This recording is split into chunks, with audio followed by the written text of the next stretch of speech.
Hi, welcome to Left Foot Media. My name is Brendan Malone. Well, I've just been to see Thor Ragnarok. Now, for those of you who are the American viewers of my channel, I understand you're not even going to be getting this movie for another 24 or 48 hours. We've already had it for about a week or so here in New Zealand. And in summation, it was a good and enjoyable film. There are things that I found a little bit frustrating, but I think it's fair to say that this is one of the better Marvel movies that we've seen in a while. If I think back to some of the more recent films, Doctor Strange, Spider-Man Homecoming, Civil War, none of them are as good as Thor Ragnarok.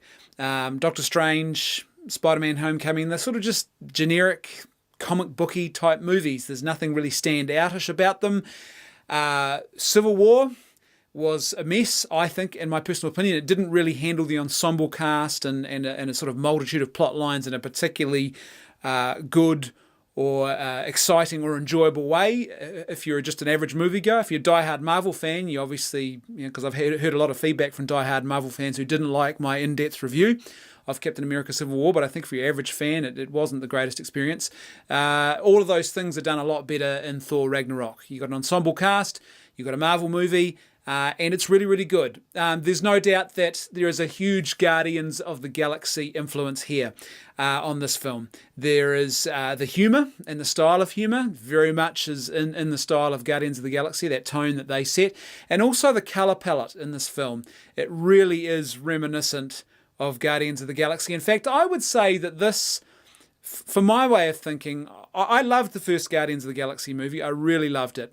The second Guardians of the Galaxy film I didn't like as much. If you haven't seen my review, you can watch my review of Guardians of the Galaxy 2. But for me, I just felt it was a wasted opportunity, and I ended up coming out of that film actually a bit disappointed.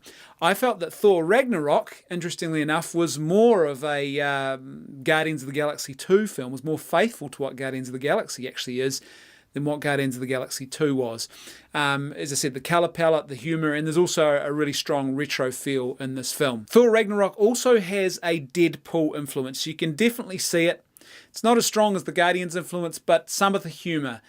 And that's, I think, one of the weaknesses of this film, perhaps, is that it's not as accessible to younger viewers as it could be, because there is a little bit of crass humour and stuff in this that really is more like in the tone of Deadpool. Look, it's not full-on Deadpool, but there's no F-bombs. But it's definitely, I think, much closer. If you put a spectrum out there from, I don't know, Captain America Civil War to, at this end, Deadpool, it's closer to Deadpool on that spectrum than what it is to Captain America Civil War. I think there's also a DC influence in this film, interestingly enough. After a couple of years of Marvel fans really criticising the darkness of the DC mythology in their films. In this film, it's definitely a darker mythology. There's three really strong standout characters that I really loved in Thor Ragnarok. The first is Hela, played by Cate Blanchett. Now, Cate Blanchett is obviously a very, very competent and talented actress. And man, does she really throw herself into this role. She's really relishing this character, and she plays a villain like a villain should be played in a comic book movie. Not only that, but she's well written, her motivations are clear, and she's also breaking the typical Marvel bad guy movie mold. She's actually a memorable villain. Now, this is one of the problems that Marvel have had for a while now, and also often you have their villains with motivations that really don't seem clear, or you could even take the villain right out of the story and it wouldn't make much difference. Well, no, not at all in this film. She's a really strong component. She's exactly what a comic book villain should be. And she is memorable, I think. And it's great to see an actress with some talent and ability really throwing herself into a villainous role and not doing paint-by-numbers acting. It was really, really enjoyable. The second standout character for me was that of Grandmaster, played by Jeff Goldblum. Now, I know some people can find Jeff Goldblum a bit frustrating, his mannerisms and other things that just can be a little bit annoying. He didn't work so well, I don't think, in the sequel to Independence Day, but in this film, again, perhaps it's the fact that it's a comic book movie and you just have a bit more of a license to really get eccentric, and he's just the perfect eccentric sort of character actor for this, and it just, his mannerisms and his quirks, they just played so well in this film. It worked really, really well. For me, it was one of his more memorable and enjoyable performances, certainly that I've seen from him in a long time. And lastly, Taika Waititi. Yes, now he's obviously the director, but he's also in this film.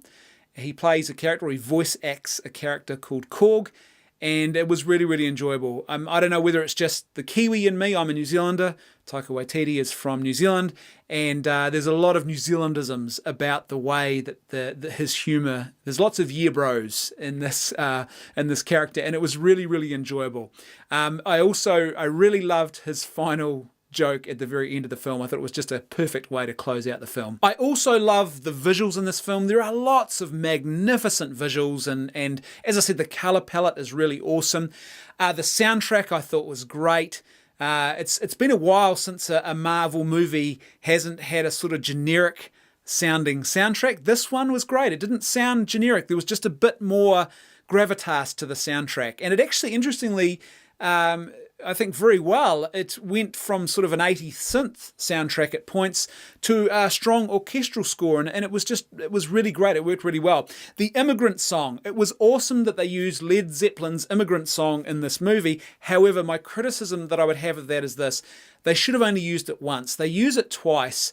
I think they should have saved it. They used it early in the film and then towards the end of the film. I think that what they should have done was actually saved it for the end of the film, because to me, the Immigrant Song, it's a really strong moment.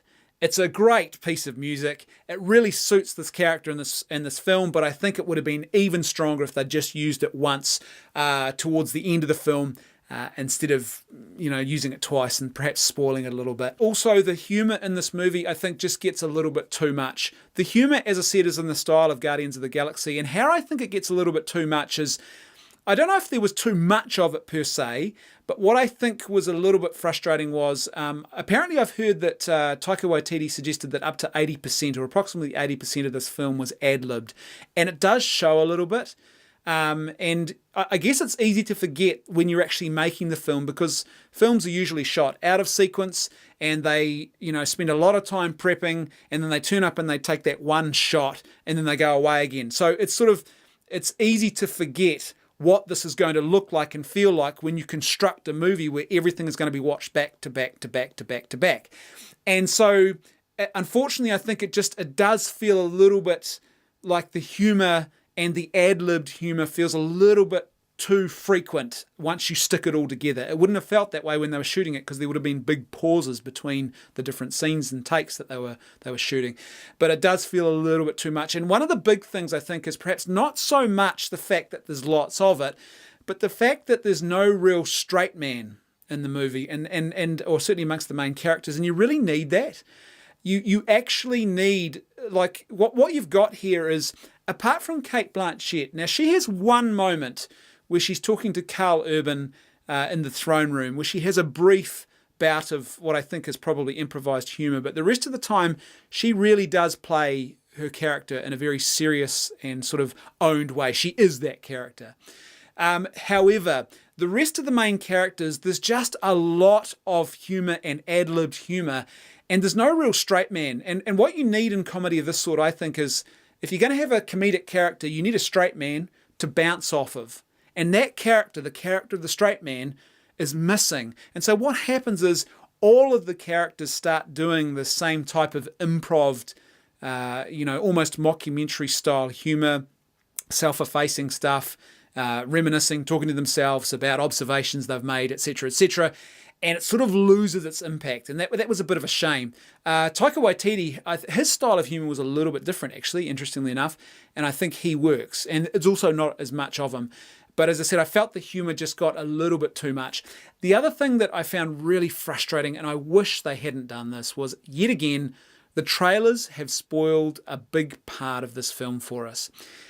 I wish they had kept right out of the trailers, and I wish they'd kept it a big secret, the fact that the Hulk was going to be in this film. Imagine how much more of an impact it would have been if we'd gone into that arena and we're waiting for, the big beast, the King Gladiator to arrive, and we discover that this dominant threat is actually the Hulk.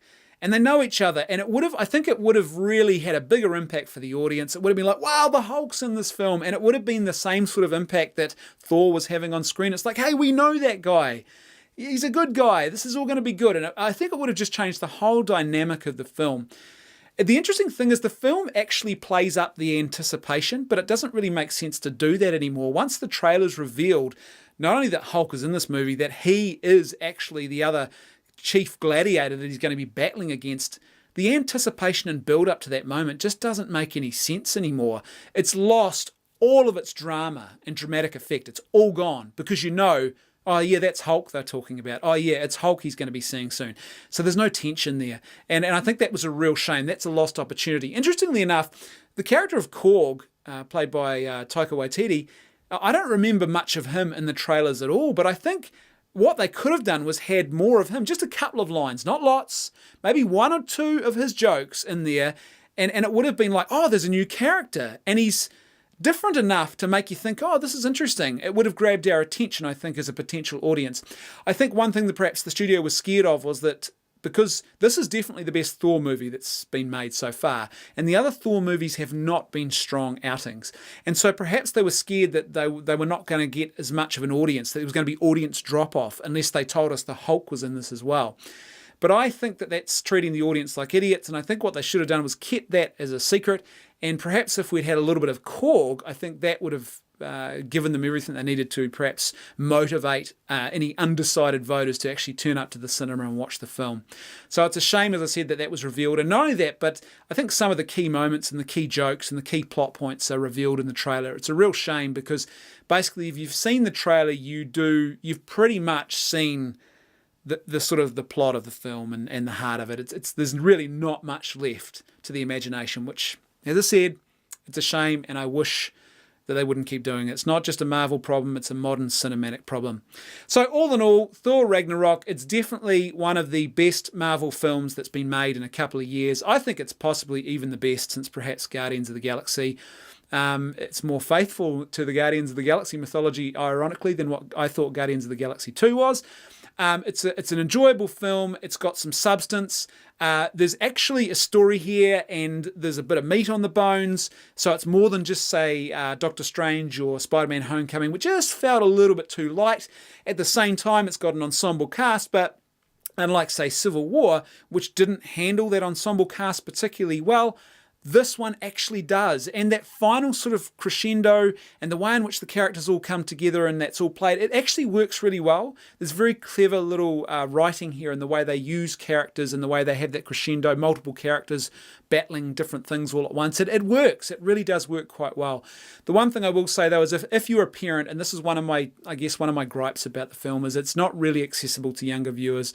If you are a parent who is concerned with the type of content that your kids see, there's a bit more swearing than I would have expected, and certainly crass humour that you're probably not going to want to take younger children along to see.